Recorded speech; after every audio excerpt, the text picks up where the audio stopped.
diet.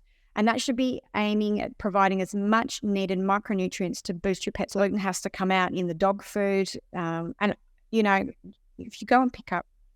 Hi, everybody, and welcome to the Kidney Coach YouTube channel. I am naturopath Fiona Chin, co-founder of Kygenesis and of the Kidney Disease Solution. And today I wanted to do a video about treating kidney disease in our family, furry friends, and our pets in cats and dogs. So let's have a look at some of the things that you could do to treat your pet if they've been diagnosed with kidney disease.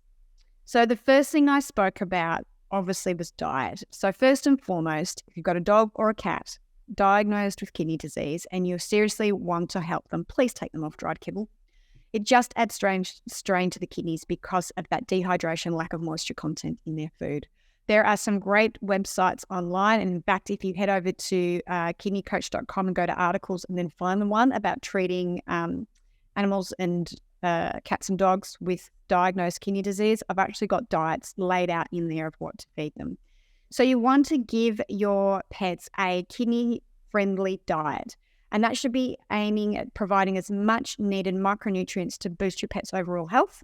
You do still want to reduce their protein, not so much in cats, because cats are a very high protein eating species, but you're going to reduce their protein a little bit. You're going to make sure that there's no salt in there. Again, a lot of these processed kibbles and canned foods are really high in salt.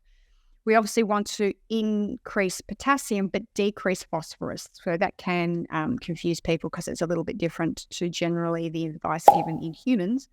So we want to make sure that phosphorus levels are low. And again, if you head to kidneycoach.com, I've actually got foods which are high and low and how you can work that out.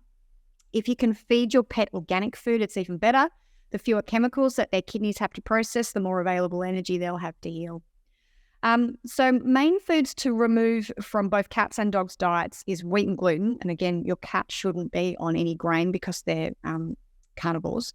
But I often find in dog dried food, it's filled with fillers like wheat gluten and, just stuff that they should not be eating. And we know too in humans that gluten and dairy can destroy nephrons.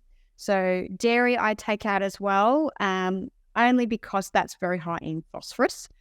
Processed meats, so things like salami and luncheon hams and things like that. And then pet store treats like dental sticks and rawhide and things like that, because they're often laden with chemicals.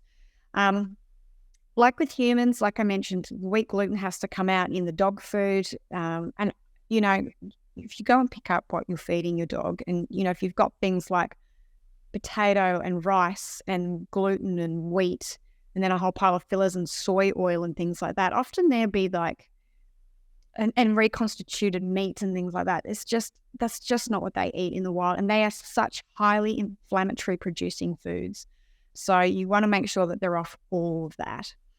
An example for a dog might be you want to restrict their protein to about 10%. And again, I've got all of this on the website if you want to look at it in more detail. But say 400 grams of raw organic meat. The best meats for dogs are things like beef. I love unbleached green tripe because it is so full of probiotics. Tripe is the intestinal lining of cows. And when it says green, it just means it hasn't been bleached, which means they've removed it. And sometimes they'll bleach it to make it this nice white color. And that just kills everything. You want what they call unbleached green tripe. And that means that it's still got all the microbiome and probiotics from the cow. So that then in turn gives and passes those on to your dog. Dark chicken meat, you want to avoid breast because that's quite high in phosphorus. Kangaroo, lamb and duck, they're all low phosphorus or lower in phosphorus than other meats. Then if you're feeding raw, you always add a little bit of liver. And then I add kidney. And this is called organ therapy. So it's where you feed the organ of the organ that has diminished function.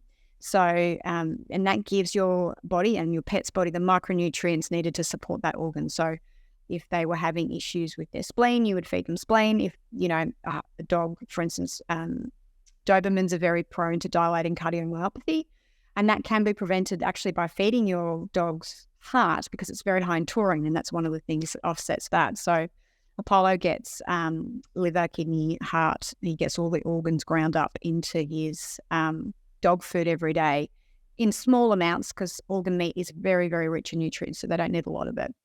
And then you can add about 150 grams of low phosphorus vegetables and berries. So sweet potato. I don't tend to feed that because I don't think my dog's going to go out and eat potato, but sweet potato is very good if your dog has been diagnosed with diabetes, because it balances blood sugar levels. But I tend to use more things like squash, zucchini, carrots, cabbage, cauliflower, and I love adding blueberries. Because Apollo doesn't have kidney disease, I also give him things like kale and other bits and pieces, which are a little bit more higher phosphorus. But if your pet does have kidney disease, then squash, zucchini, carrots, cabbage, cauliflower, and blueberries are a good choice. Blueberries are also great because they've got an affinity for kidney tissue and are really good at detoxifying and helping support vital kidney function. So I'm a big fan of adding those in. Then I would also add 1 to 2 tablespoons of an alkalizing greens powder. Just like with humans, it's really important to make sure the diet is alkaline. So an alkalizing greens blend can be really useful here. The other thing that you'll have to do apart from changing the diet is you obviously need to give your pet access to water all the time through the day and night.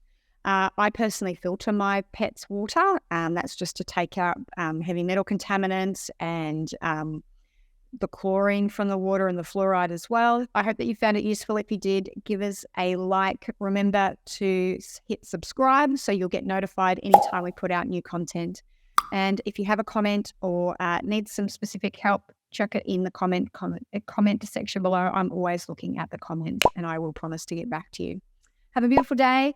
Thanks again for being part of our kidney community. And until next time, I'll see you then. Bye.